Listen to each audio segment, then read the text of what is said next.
Buenas noches y bienvenidos a Líderes. El líder invitado del programa de hoy es el arquitecto Víctor González Acosta. Con él vamos a conversar acerca del mercado de los desarrollos inmobiliarios, el mundo de la construcción y también vamos a hablar acerca de los desafíos del Paraguay del futuro. Luego de la presentación del programa, conversamos con el líder invitado Víctor González Acosta. Líderes es presentado por Samsung, Movicor, 20 años, para Muebles Marelli, Interfisa Banco, 40 años, gracias por ser parte de nuestra historia.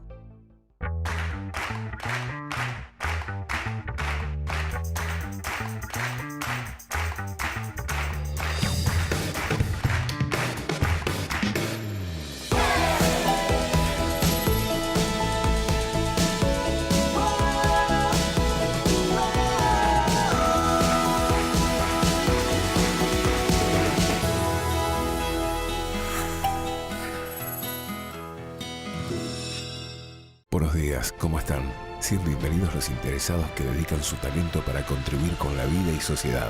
Ustedes que hacen más y mejor, ustedes que hacen la diferencia. Para nosotros las personas son eslabones de compromiso y en una empresa, la razón del crecimiento. Somos Marelli, la marca de ambientes corporativos que inspira, uniendo confort, innovación y productividad, hecha por personas, para personas, porque el lugar importa, estimula e inspira. Marelli, el ambiente motiva.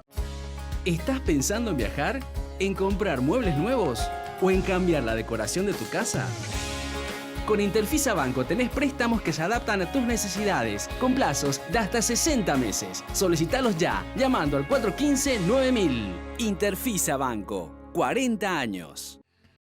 Ya estamos en compañía del arquitecto Víctor González Acosta. Arquitecto, buenas noches. Un placer. Igualmente, compartir arquitecto. este espacio. Gracias, arquitecto. Quiero decirle que es un honor contar con su presencia aquí en Líderes. Muchas gracias, un placer.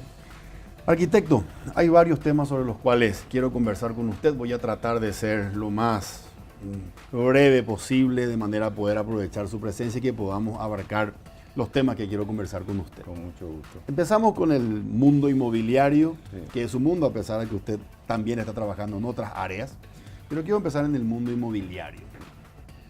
Le quiero comentar, yo soy docente y hace poco tuve la ocasión de saludar a un profesor extranjero que vino a dar una clase aquí 12 años después de su anterior visita. Y me dice, yo no reconozco Asunción.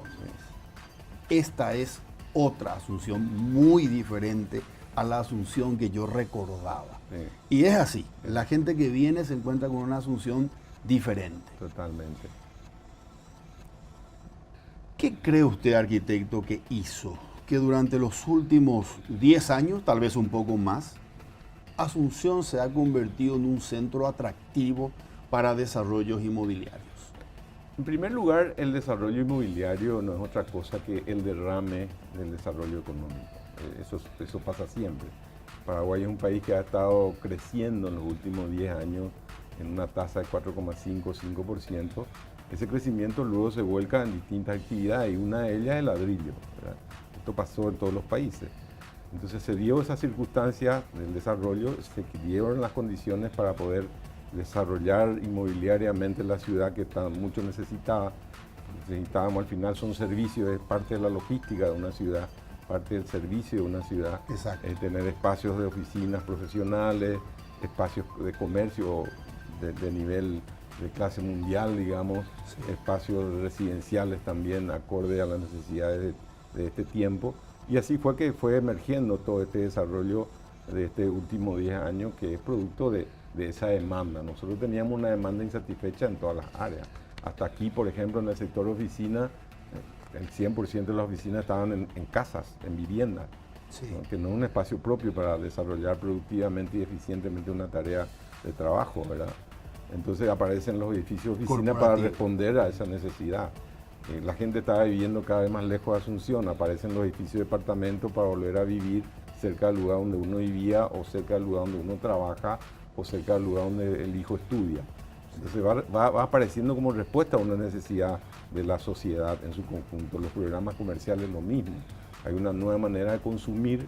Los shopping centers son una nueva forma de consumir y aparecen como respuesta en programas importantes de primer nivel, como una oferta en asunción de los shopping centers. Y así en cada área van apareciendo respuestas. Hoy la logística es una respuesta que se está dando producto de este desarrollo de la maquila. Sí. La maquila significa un lugar, un depósito, un galpón, unas facilidades que no teníamos. Y hoy se está haciendo eso como respuesta a esa demanda. Correcto. Entonces, la arquitectura y el desarrollo inmobiliario sale como consecuencia de una demanda que está ahí y que es cuestión de que uno descubra, encuentre. Igual que la hotelería. En nuestro caso, el Sheraton fue el primer hotel de bandera internacional. Hacía falta un hotel de bandera internacional en Paraguay para poder levantar el nivel del servicio a un nivel global, digamos, a la altura de lo que espera una visita de negocio, sobre todo, que están acostumbrados a un estándar de servicio. Sí. Y eso fue una contribución con el país, en el sentido de proveer de un servicio de alta calidad, mismo nivel de cualquier otra ciudad del mundo, y aparece el Hotel Internacional, que hoy ya es muy consolidado con otras marcas, y bueno, y así va desarrollándose las ciudades. Arquitecto, usted está muy relacionado con el mundo de los inversionistas. Si la economía paraguaya no hubiese tenido esa definición de política de Estado de algunos temas como por ejemplo la estabilidad de la moneda, el combate a la inflación, el tratar de ser responsable con el ingreso fiscal versus egreso fiscal y controlar dentro de la ley de responsabilidad fiscal el déficit, si no hubiese habido ese ordenamiento de alguna manera macroeconómico, hubiese sido menos atractivo para los inversionistas lanzarse a invertir en ladrillos en Paraguay. Sin ninguna duda, sin ninguna duda. Nosotros hemos mejorado nuestro riesgo país desde el punto de vista de la visión de un inversionista cuando fuimos capaces de mantener una plataforma macroeconómica estable, que es una ventaja fundamental, sobre todo en el tema inmobiliario, que es un negocio de largo plazo. Es fundamental que las reglas de la economía no cambien. Si yo inicio un edificio, digamos en el mes 1, con un valor 100, y si la inflación, caso de la Argentina hoy, en 2 años llegó a 80%, me distorsiona todo, ¿no? Y es muy difícil diseñar un plan de negocio de esa manera. Correcto. Entonces, sin ninguna duda que estas condiciones macroeconómicas que el Paraguay hoy tiene y que ya está consolidado, yo diría que es parte del capital social. Okay. Es muy difícil que un político cualquiera se anime a cambiar cualquiera de esos parámetros. Esperemos que no pase. Tiene que ver y no debemos permitir, porque un país que está arrancando su proceso de transformación, estamos en los inicios. La primera condición es esa, que las condiciones macroeconómicas estén estables. Correcto. La segunda condición es que a partir de ahí se desarrolle el país. Todavía nos falta la tarea de hacer un desarrollo que sea inclusivo, un desarrollo de capital humano que permita romper la barrera de los 4,5 o 5% que estamos creciendo. Ese que se está convirtiendo en un techo, tenemos que romper ese techo. ¿Cómo podemos hacer? Con productividad, con competitividad. ¿Y cómo podemos lograr eso? Con la gente, invirtiendo en capital humano. Nuestro gran desafío hoy es capital humano, aparte de las demás cuestiones que tenemos como tarea. Una infraestructura absolutamente desfasada. Totalmente. Tenemos una gran necesidad de infraestructura, más allá de los otros temas que tienen carácter institucional, instituciones que son muy débiles, tenemos que fortalecer, tenemos que realmente eliminar la corrupción. No hay manera de construir un país con unos niveles de corrupción como la que tenemos hoy. Ahí están las escuelas y los colegios y las rutas que nos hicimos. Exacto. En el bolsillo de unos cuantos. Eso no nos podemos seguir permitiendo, si no, no hay manera. Un país que tiene un recurso limitado, un país que tiene una carga tributaria limitada, no tiene condiciones de hacer si no maneja correctamente los pocos recursos que tiene. Calidad en el gasto, y fortalecimiento institucional, un ataque frontal a la evasión, a la corrupción, a la informalidad. Todo eso tiene que ser parte de las condiciones para avanzar unas gradas más y hacer que este desarrollo llegue a toda la gente. Exacto. El objetivo tiene que ser la gente. La gente. Qué bueno escuchar esto, arquitecto, porque muchas personas, claro, dentro de lo que cada uno entiende por macroeconomía, ¿verdad? Dicen, ¿De qué sirven tener esos números y esa estabilidad macroeconómica si nos llega a la gente? Sin embargo, gracias a esos números somos de alguna manera creíbles para el inversor, y eso cuánta mano de obra, cuánto empleo genera. Totalmente. Por ejemplo, en el sector de la construcción. Totalmente. Como usted dice, derrama. Totalmente, así mismo Se es. genera. Es una condición, yo diría sine qua non, pero no es suficiente. Está muy bien, pero si queremos avanzar a niveles de bienestar mayor, necesitamos hacer algo más. Exacto. Y ese algo más es invertir en la gente. Invertir en capital humano. Capital humano, acceso a la salud para todos, acceso a la educación de calidad para todos, infraestructura que permita que las mercaderías puedan transitar, los productos del campo puedan llegar a la ciudad a bajo costo. Sin lugar a dudas. Conectividad con el mundo. Paraguay es un país con una población muy pequeña, un mercado muy chico. Sí. Si nosotros verdaderamente queremos desarrollarnos, necesitamos abrirnos al mundo. En el mundo está lo que el Paraguay necesita, en el mundo está el mercado, en el mundo está la tecnología, en el mundo está el capital. Nosotros necesitamos abrirnos al mundo y para eso tenemos que desarrollar conectividad, y eso es infraestructura. Así que hay muchas tareas por hacer y lo vamos a lograr en tanto en cuanto nos propongamos y nos unamos en una visión compartida de eso que queremos, de seguir avanzando. Si pudimos hacer esto, también podemos hacer lo otro. Porque finalmente este es un logro de todo. Poder tener un país con un control de su déficit fiscal, un país con los niveles de inflación que tenemos nosotros, Sí. Un país que mantiene relativamente sana la relación monetaria, que es muy importante, es un logro de todo. Y ese logro tenemos que acuñar y sobre ese logro construir el desarrollo, ¿verdad? Ese es el gran desafío. Arquitecto, me decía recién usted, los desarrollos se generan a partir de necesidades insatisfechas. Cambian las necesidades de consumo comercial y tenemos nuevos centros comerciales. Esas necesidades, ¿qué tan insatisfechas están como para que yo pueda proyectar que este ritmo de inversiones, de desarrollos inmobiliarios, cuánto tiempo más se puede mantener en el país? Muchísimo, nosotros estamos arrancando. En tanto y en cuanto hagamos la tarea en la economía, de la producción, esto se va a mantener.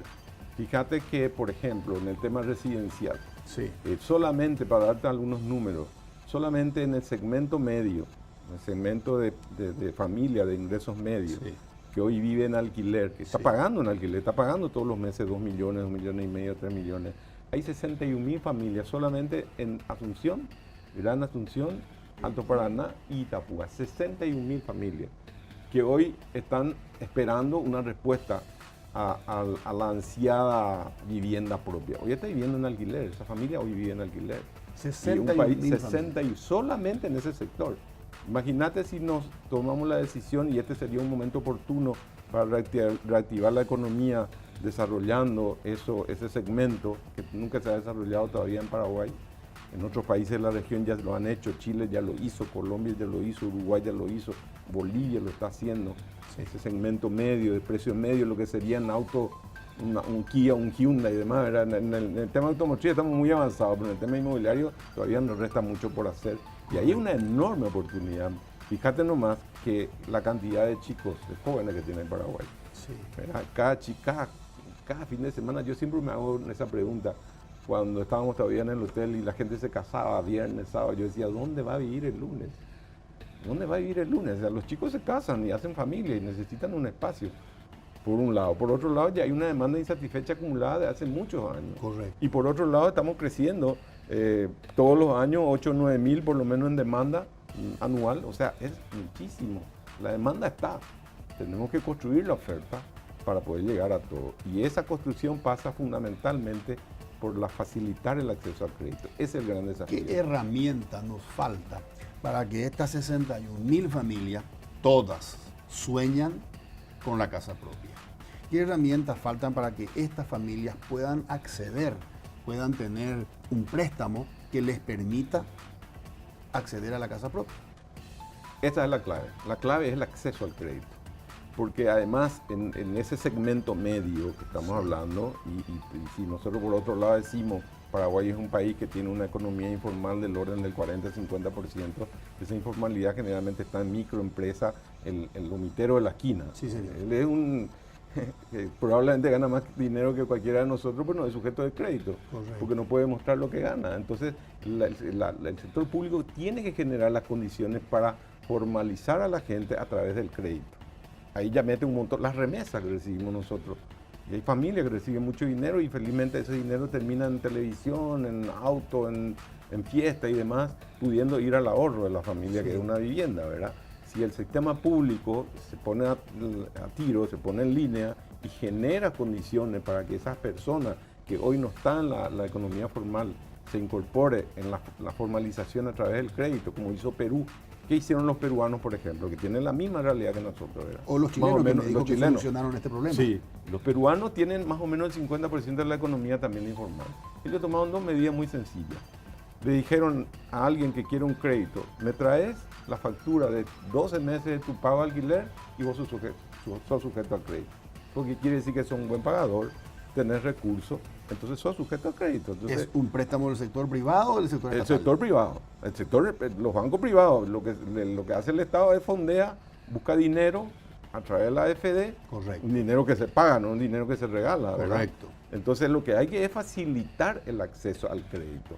Y para eso es clave que el Banco de Fomento sea el banco insignia, que sea el motor para abrir el mercado, para profundizar el mercado, para generar volumen y luego van a entrar los bancos privados. Esto pasó en todos los países.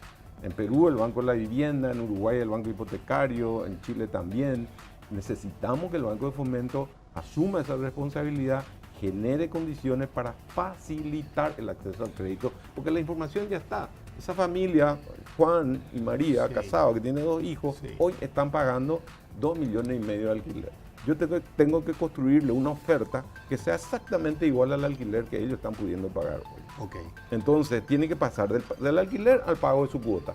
Esa es la ecuación. Sí. ¿Y eso cómo se hace? Facilitándole el acceso al crédito y a un crédito que tenga un plazo razonable, 20, 30 años, como se hace en todos los países, y una tasa que sea razonable. Ni siquiera hace falta subsidio, hace falta generar incentivos, facilitar el acceso, es todo lo que hace falta. Porque la gente de hecho está pagando todos los meses esos 2,5 millones. El alquiler, cambiar el alquiler por la cuota. Arquitecto, entonces es muy sencilla la solución, ¿verdad? Arquitecto, en el caso que usted acaba de ejemplificar, Juan y María están pagando 2,5 millones o 3 millones de guaraníes mensuales en alquiler.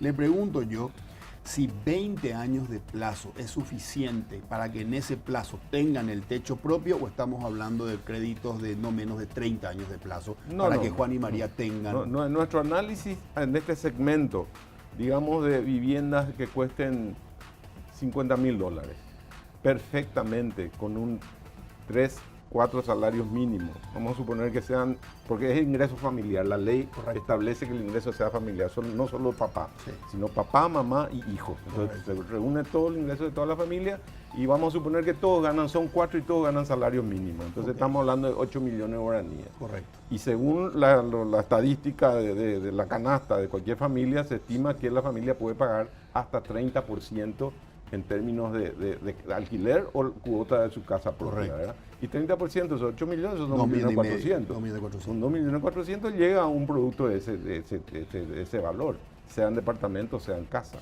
Cierto. O sea, es muy simple la ecuación, ¿verdad? ¿Y el plazo tendría que ser de cuántos años? De 20 años. De 20 años. No es necesario que sean más que 20 años. 20 años, la clave está en la tasa. Un porcentual en la tasa puede expulsarle a la gente. Sí. Y ahí es donde hay que generar incentivos.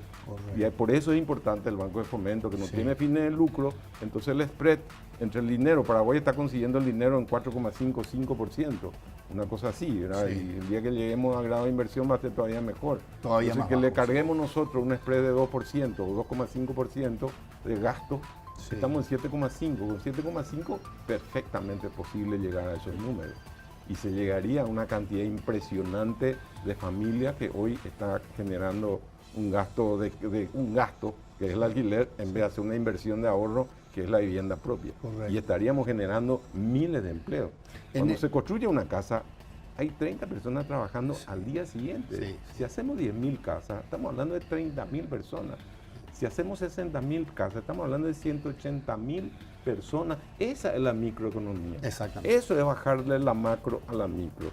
Permitirle a la gente un ingreso que le permita acceder a los servicios básicos de salud, de educación, que pueda pagar la educación de sus hijos. De eso se trata. Ese es el círculo virtuoso de esta economía. Por un lado, la gente resuelve su problema en la vivienda propia y tiene un ahorro real.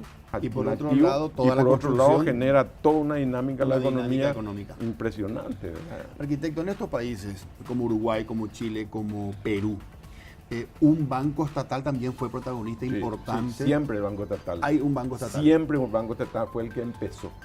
Pero Correcto. después entraron el banco privado. Cuando ya hubo volumen, la banca privada ya tiene interés, claro, porque ya hay volumen, ya hay masa crítica. Solamente el BBA, por ejemplo, en Colombia, solamente un banco presta más de 7.000 créditos al año. Para darte un número, el crédito hipotecario en Paraguay no llega a 1,2% del PIB. El crédito hipotecario en Chile es el 19% del PIB. 19%. Todo lo que tenemos para crecer. 19%. Chile nomás, no estamos hablando de Estados Unidos, por ejemplo, que todavía es mayor. Y acá nos llegamos al 1.5%. 1.2, no llegamos a 1.5. O sea, toda la oportunidad en un país donde la demanda insatisfecha acumulada es enorme, Sí. donde los jóvenes necesitan resolver su problema de vivienda propia, necesitan resolver su problema de empleo. O sea, están dadas todas las condiciones. Falta articular medidas desde lo público para que esto sea factible. Y además, el otro tema adicional en el tema inmobiliario es que se duplica la inversión. Porque si yo construyo un departamento que voy a vender en 50.000, si alguien va a comprar en 50.000, el desarrollador tuvo que poner 50.000.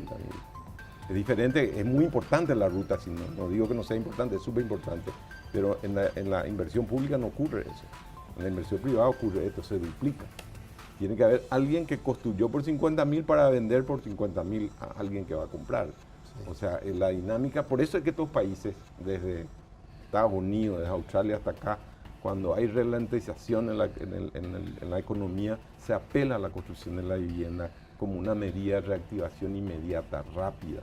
Eso hizo Australia en su momento. Que muy bien nos vendría Canadá, en este momento. Claro, hoy nos vendría muy bien. Muy bien. Eso hizo Brasil con Lula, eso hizo Canadá, Australia, Estados Unidos, Alemania hizo en su momento, toda Europa. O sea, este es el momento que nosotros tenemos que, justamente lo que decíamos antes, la circunstancia hace a la oportunidad. Y este es el momento de poder resolver varios problemas de una sola vez. Arquitecto, volviendo al ejemplo de Juan y María, y suponiendo que estamos de alguna manera incentivando los fondos para que haya el acceso al crédito, que es condición fundamental para que Juan y María dejen el alquiler y vayan a la casa propia. ¿Qué posibilidades tienen Juan y María de que esa casa propia sea Asunción hoy? Así como está la situación, así como está el metro cuadrado en Asunción, o no hay posibilidades, tienen que pensar en una de las ciudades dormitorio. Tiene todas las posibilidades, solo que cambia el modelo. De vivienda va a tener que pasar a un departamento. Entonces, si yo me compro, vamos a poner un barrio cualquiera, me compro un terreno en Sajonia, en el barrio Sajonia, el terreno me costó ya $200.000, no hay manera de hacer una casa. En cambio, si yo compro un terreno para construir 50 departamentos, me costó cada unidad, el peso del terreno son $4.000. No sé si se entiende. Sí, Entonces, claro, esto hicieron todas las ciudades. Me impresionaba recorriendo Israel de punta a punta. Todas las ciudades están verticalizadas, densificadas. Es la única manera de generar calidad de servicio es compactando las ciudades. Nosotros hemos generado una distorsión absolutamente amorfa en el desarrollo de nuestra ciudad que no es sostenible. ¿Tan así luego? Absolutamente, extremadamente, ¿verdad? Nuestra Asunción tiene 50 habitantes por hectárea. Y el Gran Asunción tiene 40 habitantes por hectárea. No es sostenible. Una ciudad La para que gente sea ha sostenible. abandonado Asunción. No, Asunción se despobló en estos últimos 20 años, pero la densidad poblacional es muy baja. No hay manera de pagar los servicios con 40, 50 personas por manzana. Lo mínimo, ciudad intermedia de la región, Santa Fe, Rosario, cualquiera de ellas, están 120 habitantes por manzana. Nosotros somos un tercio. No hay forma de darle buen servicio. Por eso es que tenemos pésimo servicio en la ciudad y vamos a seguir teniendo si no resolvemos estructuralmente esta lógica. ¿Y cuál es la causa 1,5 millones de esta? y la dispersión sin ningún tipo de planificación. Paraguay es un país que no tiene ninguna planificación territorial y menos, no hay ninguna, excepto Asunción, tiene alguna planificación urbana, el resto de las ciudades no tiene ninguna. O sea, yo puedo construir virtualmente donde quiera, en ningún lugar del mundo eso se puede hacer. Las ciudades en el mundo te dicen, bueno, vos podés construir acá yo te voy a dar los servicios, acá yo te traigo seguridad, transporte público, cloaca, desagüe, etcétera, y compacto. Por eso cuando vamos al Brasil y pasamos por Laranjeira do Sul, que no figura ni en el mapa, y uno ve edificios. Eso no es gratis, es producto de la planificación, de densificar la ciudad, Correcto. de compactar la ciudad para generar mejor calidad de servicio. Es una lógica fundamental y nosotros hicimos todo lo contrario. Fuimos expandiéndonos sin ningún control. Si seguimos así, nuestros nietos van a vivir en alto, no sé, Sí. y no nos vamos a ver Exacto. nunca más. O sea, hay que revertir ese proceso y ese proceso no se revierte con viaducto nomás. Hay que revertir estructuralmente, hay que cambiar la lógica, hacer que la gente vuelva a vivir al lugar de donde vivía, no ya en casa, sino en departamento, el lugar donde estudian sus hijos, el lugar donde trabaja. Fíjate, hoy en Asunción entran y salen todos los días 1,5 millones de personas. Y Asunción solo tiene 500,000. Pongo el ejemplo de Montevideo. Es exactamente al revés. En Montevideo viven 1,5 millones E ingresan y entran 500.000. 500,000. Entonces uno va a Montevideo, recorre la Rampla y es un montón de edificios. Pues Iguazú tiene más edificios que Asunción. Sí. Porque está pensado con una visión desde Brasilia para acá de planificar las ciudades y de planificar el territorio de manera que sean eficientes, que sean orgánicamente sustentables. Correcto. Y eso no hicimos, es una tarea que nosotros tenemos pendiente. Correcto. Una- Arquitecto, una cuestión estructural. Exactamente, y de planificación. Sí. Para muchas personas, arquitecto, el valor de las propiedades en Asunción espanta, arquitecto, ahuyenta. ¿Cuánto está el metro cuadrado en determinados lugares de Asunción? ¿Cuánto cuesta construir?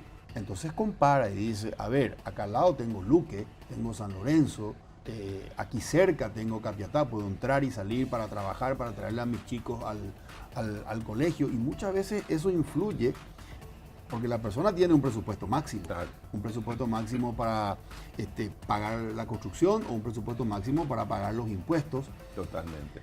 Y Asunción se ha vuelto cara, arquitecto, en términos de propiedades. No, yo creo que hay una oferta. La oferta es una pirámide, como es la población socioeconómicamente también. Lo que hemos visto como un desarrollo importante residencial es la punta de la pirámide, pero eso no significa que si hay condiciones Correcto. de acceso al crédito, esa parte media de la pirámide no pueda empezar a tener oferta en Asunción. Hay espacio Ese en es el- Asunción claro, para claro, ofertas dirigidas claro, en al todos los barrios. segmento medio de Asunción. Claro, totalmente, totalmente. A unos valores que no tiene al atomizar el valor del suelo, Sí. ya es ladrillo. Y el ladrillo acá vale igual que en San Lorenzo, que en Luque o que en Ipacaraí, ¿verdad? Correcto. Entonces se trata de atomizar el valor del suelo. ¿Cómo se atomiza el valor del suelo? Dando Dividiendo. más densidad. Claro. Dando más densidad, verticalizando. Y bueno, esa es la fórmula. Como te dijo, que no es 200.000 dividido 50, 4.000 claro, apartamentos. claro. Y yo no voy a conseguir un terreno en $4,000 en ningún lugar de Paraguay, ¿verdad? Entonces, esa es la lógica. Es una lógica universal, yo diría. Todas las ciudades se construyeron así. Buenos Aires también fue ante esto, era una ciudad plana.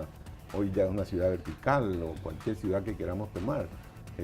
La macana es que nosotros no hemos hecho una planificación, no hemos sido proactivos en tener una planificación a nivel país. No hay ningún plan de desarrollo desde el punto de vista urbano y territorial, porque la vivienda está en una ciudad y la ciudad está en un territorio. Correcto. Entonces están absolutamente ligadas una con otra. Esa es la Correcto. tarea pendiente.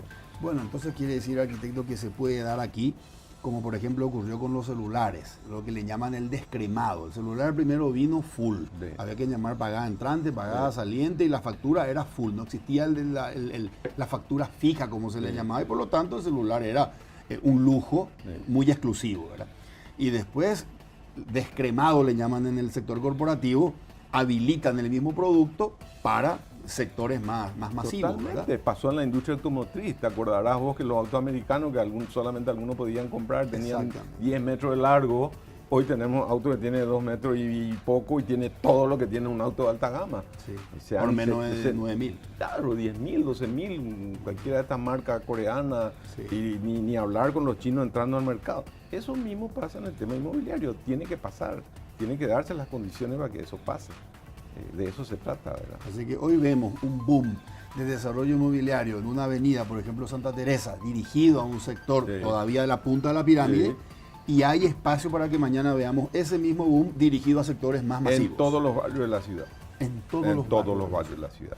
Claro, cualquier familia que vivió o que vive en Sajonia, por ejemplo, ¿verdad?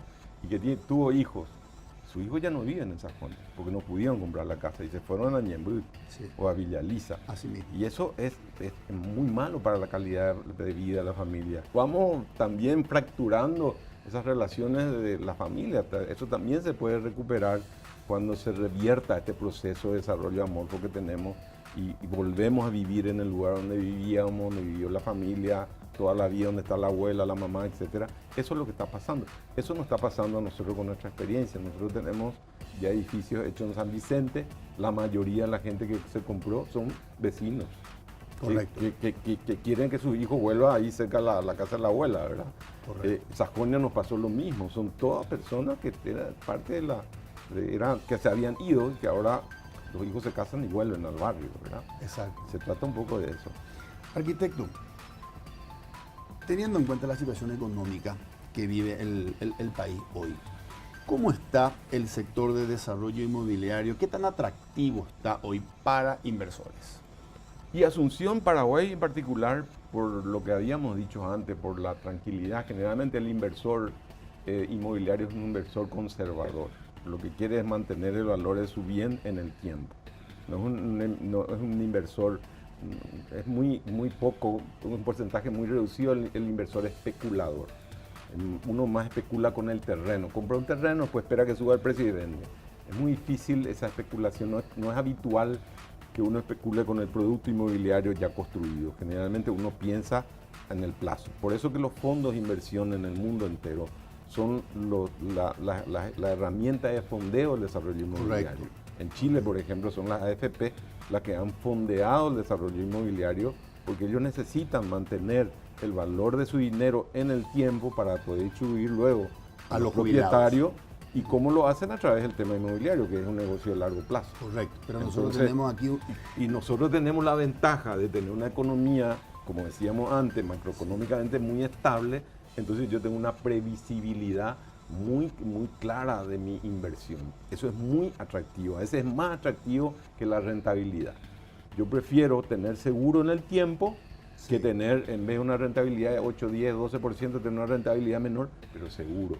Sé que eso se va a mantener en esos niveles y no va a haber una distorsión. No va a pasar, no es un juego en la bolsa, que hoy mis acciones puede valer 100 y mañana vale 1. En los países donde no hay estabilidad, sobre todo en los países, algunos de los países vecinos hoy, es un problema. Claro.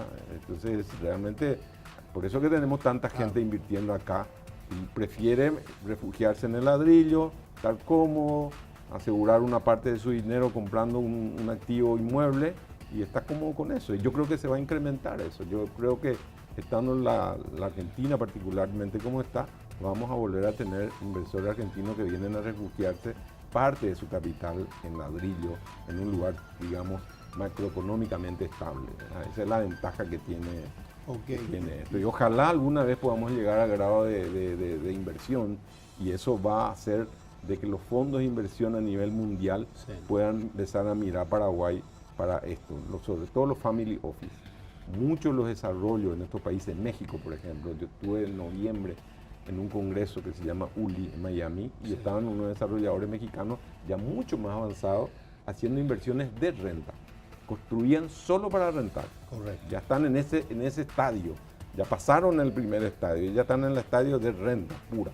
Del chico de millennial que no quiere comprar, que quiere alquilar solamente, ¿verdad? Sí. Entonces son fondos de inversión que apuntan exclusivamente para construir unidades habitacionales para renta. Y va a llegar eso también. Arquitecto, en el mundo de las inversiones en desarrollos inmobiliarios se requieren de inversores, ¿sí? Para poder ejecutar los proyectos. Totalmente. Es un problema para trabajar en este mercado en Paraguay nuestra cultura que prioriza la liquidez, el corto plazo, el ahorro a la vista, ¿sí? Para conseguir inversores. Es el extranjero el que tiene mayor visión de largo plazo y nosotros los paraguayos queremos tener la plata en el banco, a la vista, para tener la liquidez segura. Yo te diría que ese paradigma está cambiando. Yo creo que los países se globalizaron. Nosotros tenemos, a través de internet, sabemos lo que pasa en el mercado, en todos los mercados, entonces podemos ir construyendo, desarrollando con nuevos conocimientos respecto a este negocio que es incipiente en Paraguay. Sí. Hace 10 años era un negocio totalmente de generación espontánea, no era profesional, sí. No tiene más de 10 años, o sea, estamos arrancando nosotros con esto. Y yo veo un cambio de paradigma. En nuestro caso hay muchísima gente paraguaya, sí, que es un empresario de nivel medio, o un ejecutivo que tiene un buen dinero y quiere refugiarse en su jubilación y invierte en ladrillo. O familia que tiene 2 hijos que están estudiando y que mañana se va a casar y empieza a poner en una caja, es como una caja de ahorro, empieza a invertir. Y nosotros tenemos muchísimos casos. Yo te diría que la mayoría en nuestro caso, en el segmento que nosotros estamos trabajando, la mayoría son inversores paraguayos con nombre y apellido, o sea, familias que están diversificando o construyendo su renta de futuro, su jubilación de futuro, o empezando a comprar para el hijo mañana cuando se case y tenga que vivir en algún lado. Ese es el perfil un poco del inversor. Correcto. Arquitecto, se habla de una situación económica actual no caótica, no crisis, pero sí ralentización en la dinámica. Sí.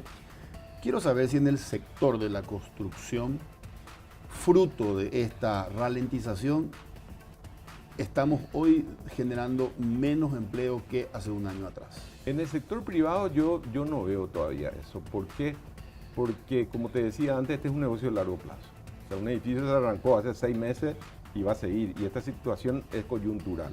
Esto vino la tormenta perfecta, lluvia, sequía, problema de Brasil, de la Argentina. Bueno, entonces bajamos, desaceleramos el crecimiento, ¿verdad? Yo no quiero ser pesimista y no es bueno luego, porque si nos ponemos todos de pesimista es muy peligroso eso, ¿verdad? Pues en el sentido de que todos vamos a empezar a poner freno, paramos todo para todo el tráfico, ¿verdad? Tenemos que ser optimistas. Yo siempre digo, para pesimistas están los analistas. El emprendedor no puede ser pesimista, si no tiene que cerrar si no es un emprendedor. Y yo estoy seguro que Paraguay tiene todas las condiciones para volver a un nivel de crecimiento del año que viene del 4,5% como veníamos creciendo. Yo creo que, como decía antes, el gran desafío que tenemos nosotros es romper ese nivel de crecimiento y llegar a 6-7%, correcto, que es lo que va a permitir que la gente empiece a sentir realmente el resultado y sea más sostenido. Y eso pasa por el desarrollo de vuelta de capital humano. Tenemos que invertir en tecnología, tenemos que invertir en innovación. Con la producción de materia prima solamente no es suficiente. Totalmente. No es suficiente. No vamos a poder romper esa barrera si no agregamos valor a lo que hacemos. Correcto. Si seguimos haciendo más de lo mismo, no vamos a pasar esa barrera del 4,5 que estamos creciendo.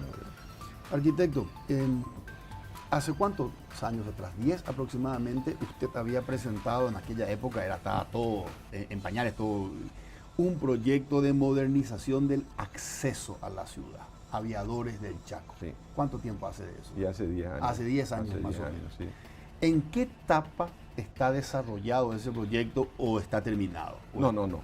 Ese proyecto se inició y empezaron a tal como... ¿Cuál fue la primera torre sobre aviadores? Y la primera que hicimos fue la del hotel, el Sheraton, después la de Petrobras, después el de GNB, después el de Protec, y ahí ya vino todo el desarrollo posterior, y eso va a seguir. Esto va a seguir, esto no. A medida que sigamos creciendo, avanzando, va a haber más demanda de oficina, más demanda, eso es obvio, ¿verdad? Okay. Entonces eso va a seguir, ya no con el ritmo acelerado de esos 10 años, a un ritmo menos. Pero no terminó. No terminó, y va a entrar, yo diría, en otra área, en este segmento medio. Yo creo que es un problema de tiempo. Vamos a ir a ese segmento medio. Ese segmento medio es el que verdaderamente construye un desarrollo inmobiliario de volumen. Si uno mira cualquier ciudad, no son los 4 o 5 shopping centers de una ciudad lo que hace al desarrollo, son los muchos edificios que uno ve en todos los barrios de viviendas que hace al desarrollo de vivienda. La gente tiene que vivir ahí y cada vez somos 17 millones, aquí a poco seremos 8, 9, 10 millones. Y bueno, esa demanda va a ir creciendo en la medida que eso ocurra. Y encima, como decía antes, nosotros tenemos una demanda insatisfecha acumulada importante. O sea, tenemos mucho para crecer. Estamos en los umbrales del desarrollo inmobiliario en Asunción, sin ninguna duda, ¿verdad? Arquitecto, tenemos un problema caótico que tiene que ver con el tránsito. ¿Cuál es su visión al respecto de qué mal que podemos llegar a estar dentro de 5 años si no hay una planificación al respecto. Totalmente. Por eso decía también, nosotros tenemos que resolver el problema estructuralmente. No es suficiente que hagamos autopistas solamente. Podemos hacer 5 pisos de autopista y eso se va a llenar. Si no resolvemos este problema estructural que tenemos a 1,5 millones de personas entrando y viviendo en la ciudad. Ese desarrollo amorfo que usted decía. Totalmente. Si no resolvemos eso, si no hacemos que la gente viva cerca de donde trabaja y pueda ir caminando, o pueda ir en bicicleta, o pueda ir en patineta, como veía ahora en Tel Aviv, los jóvenes andan en patineta eléctrica, ¿verdad? Y recorre la ciudad. Eso puede hacerse con cercanía. Sí. El colegio de tus chicos acá, tu trabajo allá, tu área de expansión acá. Tenemos que revertir ese proceso de desarrollo amorfo y esa es la solución estructural que tenemos que hacer. Y un proceso que tenemos que empezar, porque cuanto más tardamos, más costoso va a ser después. Y yo creo que eso es factible con políticas públicas muy claras de revertir ese proceso, de redensificar nuestras ciudades, de repoblar nuestras ciudades, de generar ciudades compactas con servicio de calidad. Cuando hay servicio de calidad, la gente va a venir también. Entonces, pero así como están las cosas, esto no es sostenible. Por eso es que es tan difícil a todos los intendentes la tarea, porque hay que ser mago más o menos para resolver este tema, porque yo tengo 500.000 contribuyentes y tengo 1,5 millones que me consumen la ciudad en toda su forma, que no tributan acá. Tengo 250.000 autos que entran y salen. O sea, si yo no revierto eso, no hay solución de autopista que me vaya a resolver. Cierto. Y obviamente luego vienen las soluciones de movilidad, de un transporte público de calidad. Si tenemos transporte público de calidad, no vamos a usar el auto. ¿A quién se le antoja ir a una ciudad grande como Nueva York y sacar el auto y andar? No. Si tenés subte, tenés transporte de calidad. Bueno, transporte público de calidad es otra condición súper importante. ¿Cuál es su opinión sobre el fracasado intento del Metro? Yo creo que justamente adolecemos de una falta de planificar. No pensamos lo que vamos a hacer, hacemos y después pensamos. Cuando tiene que ser al revés, tenemos que pensar mucho más tiempo para hacer en mucho menos tiempo. Ese proyecto aparentemente va a terminar totalmente yo abortado. no sé qué van a hacer con ese proyecto, pero infelizmente es un proyecto que probablemente adoleció de una falta de planificación, evidentemente. Por eso ocurrió lo que ocurrió. En Buenos Aires han hecho en estos 5 años un sistema de transporte, pero es muy eficiente en un solo gobierno, ¿verdad? Producto de una buena planificación. Yo creo que ahí en muchas de las cosas que nos equivocamos en la falta de planificación, en no pensar, en hacer y no pensar. Tenemos que pensar mucho, y sobre todo cuando tenemos pocos recursos, y ponernos luego a hacer sin ningún tipo de barreras ya ni interrupción. Eso es mejorar la calidad del gasto también. Siempre que hablamos de calidad de gasto, yo creo que pasa mucho por la planificación, por la articulación, por trabajar de manera conjunta todos los sectores y cosas que a veces no hacemos. Arquitecto, titulares de los periódicos de hoy, junio 2019, representantes del gobierno paraguayo van a viajar a Brasil para solucionar este tema de la reexportación de reales. De reales, sí. Porque afecta muchísimo el comercio en frontera. Sí. ¿Cómo repercuten desarrollos inmobiliarios de Ciudad del Este esto que está pasando con Ciudad del Este? Es directo porque es una cuestión coyuntural. Pero a mí me parece, sinceramente... Disculpame, arquitecto, que te interrumpa. No. ¿Cuándo están inaugurando World Trade Center? Nosotros inauguramos en diciembre de este año. En diciembre de 2019. Y nosotros creemos, ¿Cuántas torres? Y es una torre, la primera torre, un desarrollo de 30.000 metros cuadrados de propiedad que vamos a ir haciendo por parte, ¿verdad? Sí. Pero yo creo que la primera cuestión es que hay que cambiar la visión de Ciudad del Este. Yo creo que Ciudad del Este es mucho más que esas 10 manzanas de negocio. Son también esas 10 manzanas de negocio, pero no es todo. Ya hay un Ciudad del Este productivo, ya hay un Ciudad del Este que es la plataforma de la maquila, ya hay un Ciudad del Este que es un centro de gravedad de una zona productiva muy rica en la ganadería y en la agricultura. Ya hay un Ciudad del Este que tiene ahí al lado 2,5 millones de turistas, que si nosotros somos capaces de capturar el 10%, podríamos convertir en un destino turístico. Ahí al lado están pasando el puente, ¿verdad? Hay que aprovechar estas situaciones para repensar Ciudad del Este, ¿verdad? Y no tener que vivir con estos sustos permanentemente. Hay que resolver, obviamente, este tema coyuntural ahora, pero hay que aprovechar para pensar un poco con una visión más amplia, con una visión más trascendente. de definir qué papel queremos que juegue esa ciudad como centro de esa microrregión. Yo, para sintetizar eso, el otro día en una charla le decía, yo me imagino a Ciudad del Este, lo que Aviadores del Chaco es para Asunción, Ciudad del Este puede ser para esa región, pero tiene que hacer la tarea para convertir en un hub de servicio para toda esa zona de esa triple frontera, programas de clase mundial, hoteles, restaurantes, servicios de todo tipo, tecnología, etcétera, etcétera. Yo creo que esa es la tarea pendiente de Ciudad del Este. Aparte de resolver esta urgencia, Correcto. yo creo que al día siguiente hay que poner a pensar seriamente en una visión muchísimo más amplia de esa región tan rica que es, porque hoy el mundo se divide en regiones. O sea, la región del Alto Paraná, la región de Paraná o de Mato Grosso de Brasil no tiene nada que ver con el Nordeste. Y tenemos la suerte de tener regiones muy ricas ahí al lado. Cierto. Depende de nosotros de poder generar encadenamientos productivos, encadenamientos de servicio a beneficio de la ciudad. Yo creo que Ciudad del Este tiene todas las condiciones para convertirse en un hub de servicios regionales en esa microrregión tan rica de 3 países. Muchos agroproductores, a quienes le van muy bien, estamos hablando de 100.000 hectáreas, 50.000 hectáreas, trabajan en la zona y cruzan el puente y viven en... Totalmente, ahí está. Es falta de servicios, falta de infraestructura. Son oportunidades que estamos perdiendo. Entonces por eso te decía, tenemos que repensar cómo queremos pararnos como ciudad ante la región y qué tenemos que hacer Así que, desde lo público para convertir esa ciudad que ya tiene un gran expertise, un gran desarrollo en otra ciudad, una potencia, puede ser una potencia, tiene todas las condiciones, tiene un vecino enorme. Sí. Se ponía el ejemplo del turismo solamente, ¿verdad? Y eso pasa por todo, ¿verdad? Suponete que podemos hacer un centro tecnológico ahí y servir a toda esa región productiva en tecnología de producción de campo. ¿Por qué no? Depende de una decisión. Los israelitas están haciendo eso, están haciendo tecnología en campo con una precisión de 6 centímetros.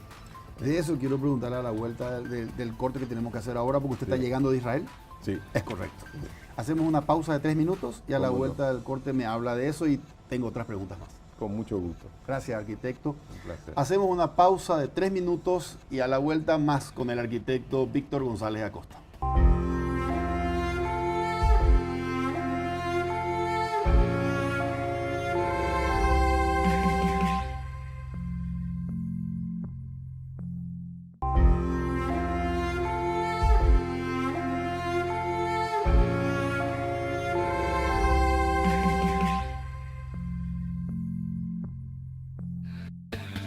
Señores, gracias por acompañarnos. Seguimos en compañía del arquitecto Víctor González Acosta.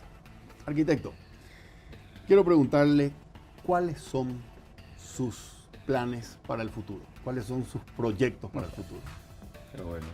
¿O no tenemos tanto no, tiempo? Un emprendedor, un soñador, yo me considero un emprendedor más que un empresario, me queda muy grande.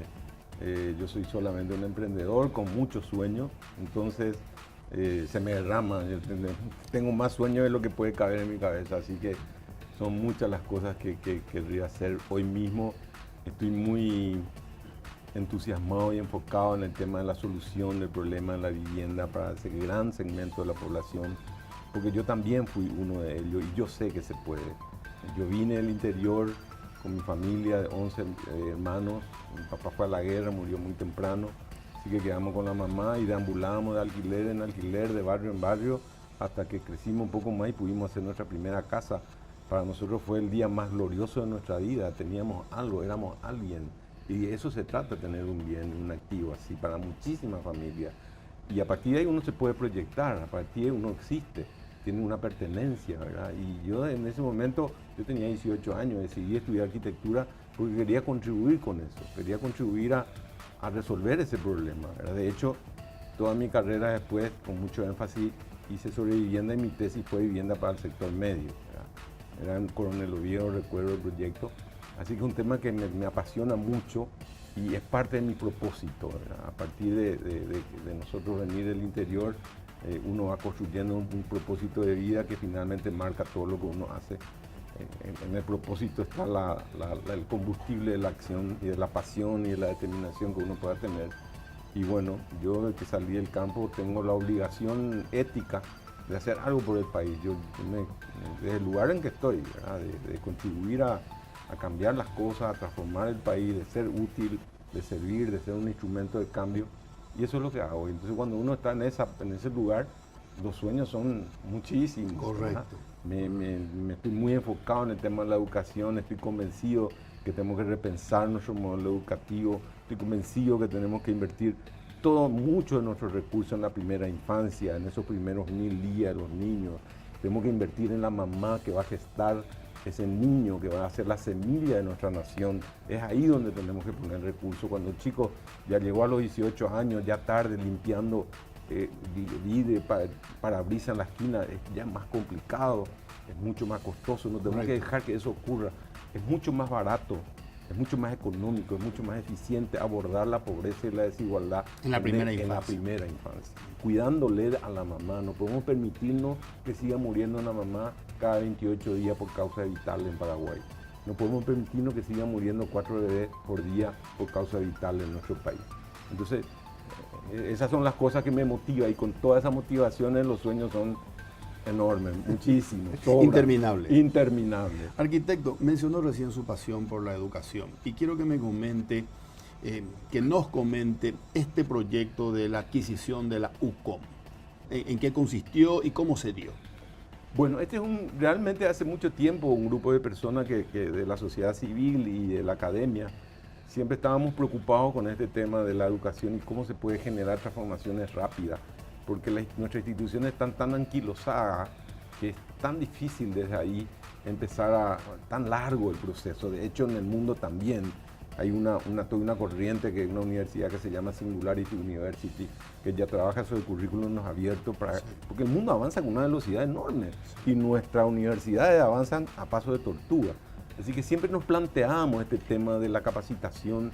En algún momento creamos una empresa que se llama todavía Paraguay Trade Fair, donde hacemos seminarios que se llama Expo Negocio para capacitarle a los chicos en distintas cuestiones, en liderazgo, en el marketing, etcétera, rápido, en venta.